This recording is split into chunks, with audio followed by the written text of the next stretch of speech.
Welcome to Richplanet TV. I'm Richard D. Hall. On today's show, our distinguished guest will be discussing the Falklands War and the controversial sinking of the Argentine ship, the Belgrano.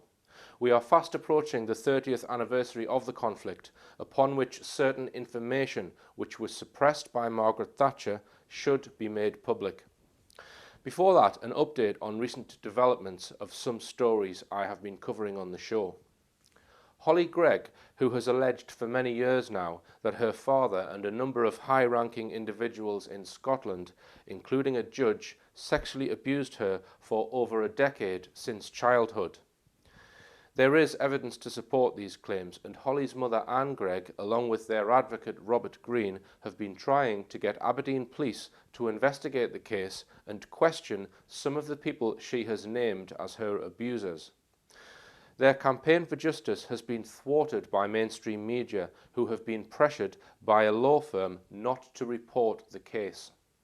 It seems likely that those who are alleged to have abused her are manipulating the legal system and the police due to their positions of influence to protect a large paedophile ring which may contain judges and possibly police officers. In February 2010, their advocate Robert Green, who was trying to publicise the case, was arrested for the crime of being about to hand out leaflets in a street, which the police considered to be a breach of the peace. He was on his way with the leaflets in a briefcase and had not handed out any leaflets when he was arrested and detained.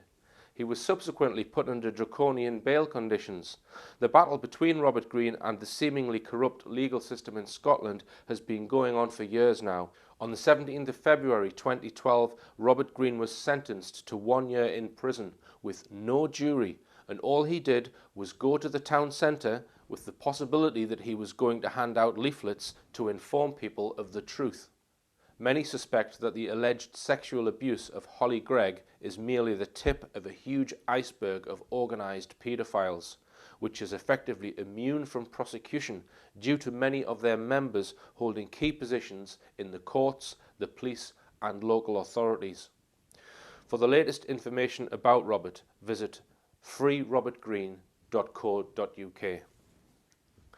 Now, those who have been following the Forensic Historians series and the alleged attempted murder of Baron Blackett will be pleased to know that after submitting my video to the police regarding the fire and the alleged attack, I have eventually had some communication from a detective inspector of Northumbria Police. The detective inspector told me the DVD clearly throws up a number of witnesses that we need to speak to. I'm also following up on a number of investigative leads myself pertaining to their case. Okay, on with today's show. Now, today's interview was conducted at extremely short notice. I didn't have any time to prepare and refresh my memory about the Falklands conflict. So as a result of this, I interrupt the guest several times during the interview, for which I apologise. But hopefully that doesn't detract too much from today's interview. This week I am pleased to welcome back on the show an academic, peace activist and truth campaigner. In previous programmes we have discussed his extensive research into the false flag attack which was the 7/7 London bombings. In 1986 he co-edited the book The Unnecessary War, covering the 1982 Falklands War and the sinking of the Argentine ship the Belgrano. We are fast approaching the 30th anniversary of this war. So welcome, Nick Kollerstrom. Now then, Nick, if we just consider the current geopolitical situation with obviously America's seemingly their goal for world domination and our Britain's seems to just follow them. A lot of people call our military just the poodle of America. Now, this is one reason why the Falklands Island situation seems to be quite significant, because America is not backing Britain in this Falkland situation. Would you say that's correct? Right. It's now started calling the Falklands the Malvinas Islands, and it said Britain only has a de facto right to be there. That's not de jure. So it's not admitting that Britain has a right to the Falklands. So and it's mandating Britain and the Argentines to negotiate. Right. So what's the difference between those two terms, Nick? Just explain that. If it had a de jure, I mean, Britain had a right to be on the Falklands. What Britain tries to argue, whereas the Argentines don't accept that. They said we just grab the Falklands and it should be in some way shared. Or Argentina has some kind of right to the Falklands. So this is the highly disputed area, which I don't think we'll ever get a clear answer about. And America agrees with Argentina on that then? Well, it's saying there needs to be negotiations, that there is something that Britain needs to negotiate, and it can't just keep this attitude of, oh, they're ours, and that's it. And was that America's stance in 1982 when this conflict broke out? Well, America didn't want that war at all because it was two allies, but in the last analysis, America sided with Britain, and we could only win that war because it gave us some nice missiles we could use, and its technology of intercepting messages and so on, and refueling. We were totally dependent on America for fighting that war. 8,000 miles away now, Britain has not got the military to defend that island again if it should need be. So were America not late in entering that war, Nick, or did they? As far as I remember, Reagan was in power? He didn't support Thatcher immediately, did he? Well, all the time when the task force was sent out, Al Haig was trying to get a peace deal. Al Haig was the American Foreign Secretary. Yeah. He was trying to get with Margaret Thatcher a peace deal of what would satisfy both sides. And then during the key weekend, once the task force arrived there, at the end of April, they put down this 200-mile exclusion zone, which is very important for our story. Anything inside it would be sunk. That was a clear warning gave to Argentina. But there wasn't a general war because there was peace negotiations going on, and both sides said they wanted to get a peace deal. And during that weekend, Francis Pym, that's the British Foreign Secretary, and Al Haig were negotiating in Washington, and they thought they'd got a deal. And they were in telephone conversation with these people in Peru. There was intense negotiations over the whole weekend at Peru, and with the British ambassador and the Argentine Prime Minister. So this was in 1982. What month was this in, Nick? April, the task force sailed, a huge task force sailed from Britain. And so just go through the timeline of it then, Nick. I mean, at what point did it come on the radar as being a problem? At the end of March, Margaret Thatcher announced that this had come out of the blue, that suddenly the Argentines had taken over Port Stanley. So what, militarily? Yeah. So the mainstream media was saying there's been a surprise attack on the Falkland Islands, and we've got helpless British people there whose lives are at risk. That was the whole thing, invasion, and we've got to defend. If you look back at what actually happened, there were negotiations going on between Britain and Argentina, which were supposed to get somewhere. The UN has said, as an end to colonialism, there must be some sort of shared agreement. And what was the timescale of those negotiations? Well, was that prior to this? Yeah, let's say a couple of months, January, February, prior to the war. And basically Britain didn't want those negotiations to get anywhere. It was not negotiating in good faith. They just wanted to use a whole lot of amenities from the Argentine mainland, but to keep the island totally British in perpetuity. So they thought there was nothing to negotiate about, and I think that was one of the causes for the war. And then there was a funny business with some scrap metal dealers on Georgia, which was said to be trying to take over the island. But actually they were British employed, we've since found out, and they didn't have any sort of guns or anything, and it was a bit of a manufactured story. This is the initial story where they said that Argentina had took over the island.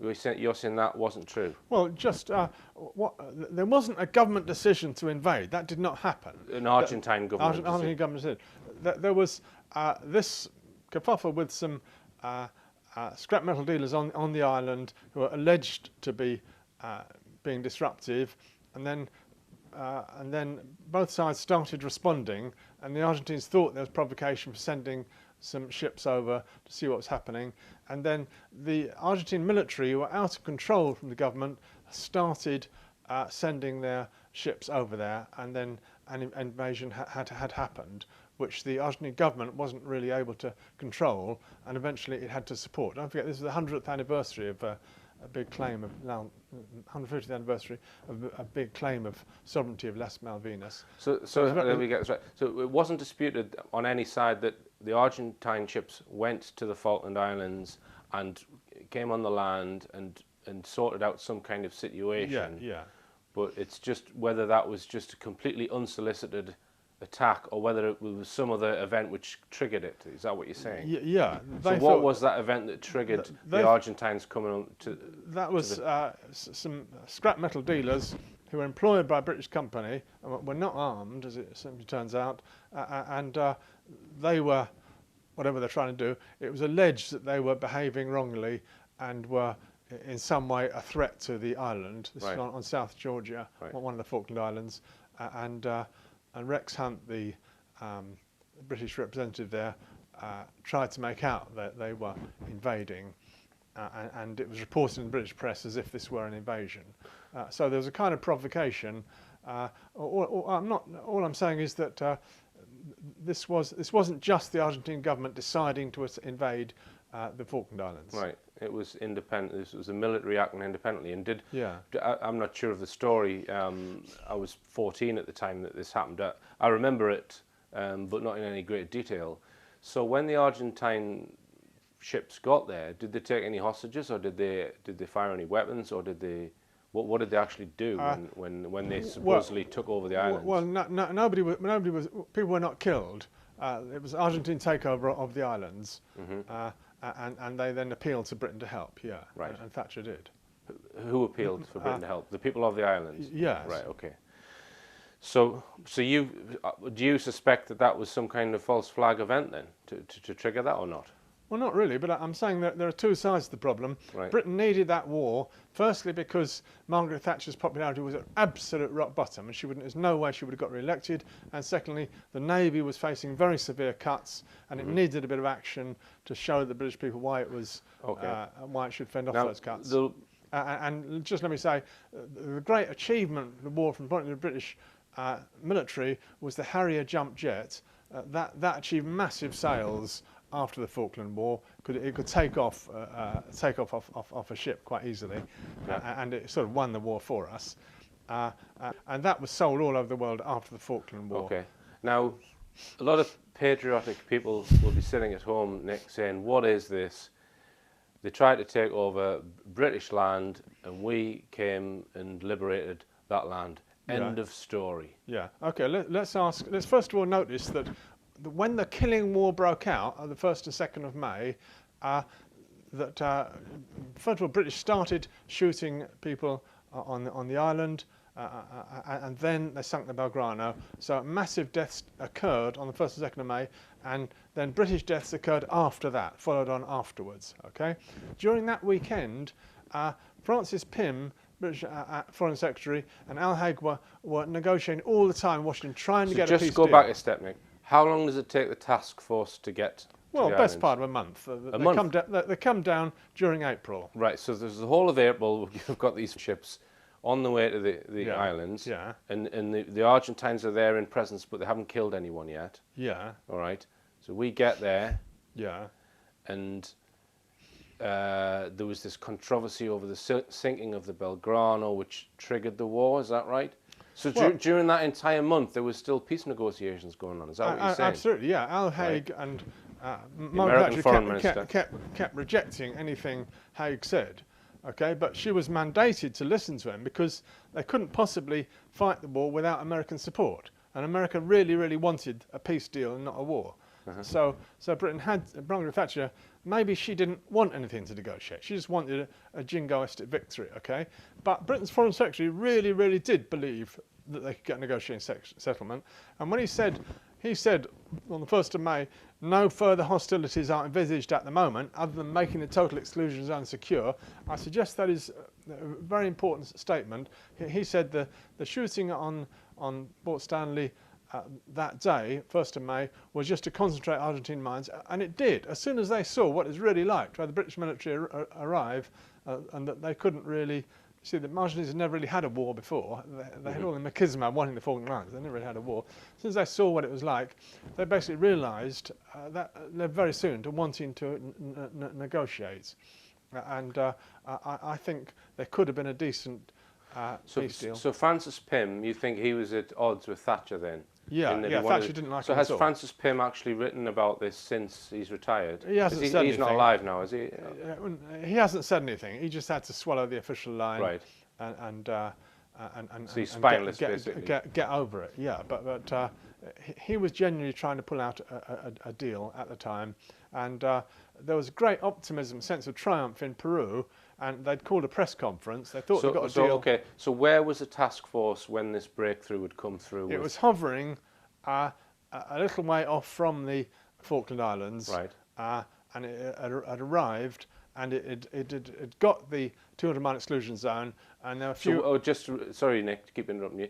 When was the exclusion zone imposed? 30th of April. 13th of April. Or was it 28th? 28th. So this sorry, 28th of April. This is when the ships were on the way. Once they arrived at the end of April, then they imposed what they call the total exclusion zone. Any ship whatsoever inside or plane inside this area will be shot. Mm-hmm. Will be sunk. Right.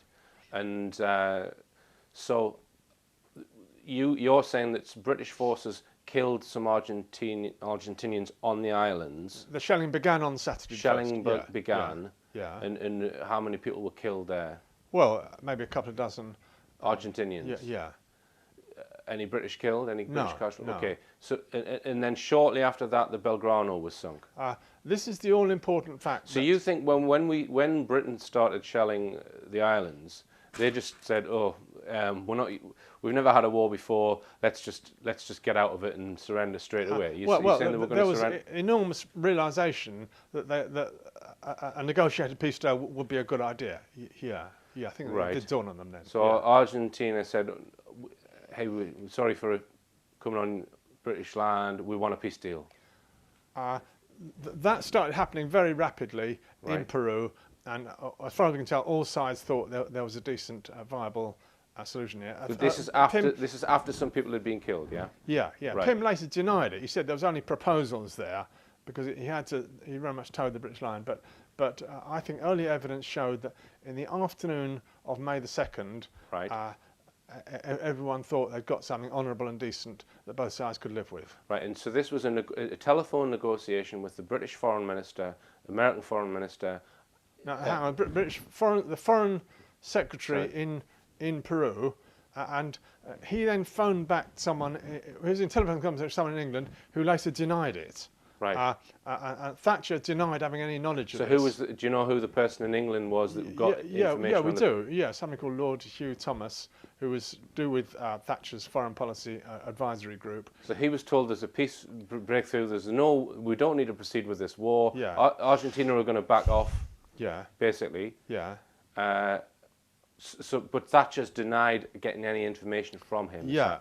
Right. The point is that the Belgrano was sunk, if we may come on to this now, at the last possible moment when Britain could deny knowing anything about the peace deal. That's the way I see it. Right. You see, for a day on the 1st, the Belgrano it kept outside. It had no mission mandate to go inside the exclusion zone, whatever. It was sailing eastwards, and it had sort of radar on it. That's its function, just to see if anything tried to come in to attack the mainland or anything. And then very early in the morning of the 2nd, it turned round and started going back westwards again. Mm-hmm. Okay, and that's all it did. And it was outside the exclusion zone at all times. Yeah, it was about 50 miles outside when it was sunk, and it was heading back towards the Argentine mainland. And can I just interrupt, Nick? Were there any other Argentine ships within the exclusion zone at that time? Absolutely not. No. And were there any Argentine troops on the islands at that time? Well, yes, fighting was going on. Right. Yeah, there were troops on the island. But okay. For your viewers who think, look, this was just war and we shot it and we got the islands back, let them ask the question, why did the British government come out with a whole train of untruths about the Belgrano? Why could it never face admitting the truth and always say it had to be covered up as a highest matter of national security? Okay. Now, if you watch the Diana Gould interview with Thatcher, you'll see everything Thatcher says is untrue. She says it was inside the exclusion zone, or she says it was heading towards the task force, and it wasn't at all. All right, then, Nick, I'll interrupt you there because I do. That's one thing I do remember about the. Well, it was a few years afterwards, wasn't it? The Diana Gould interview. And we'll take a look at that after this break. In May 2012, Richard D. Hall will be speaking throughout the UK and Ireland. Ticket and venue details can be found on the richplanet.net website.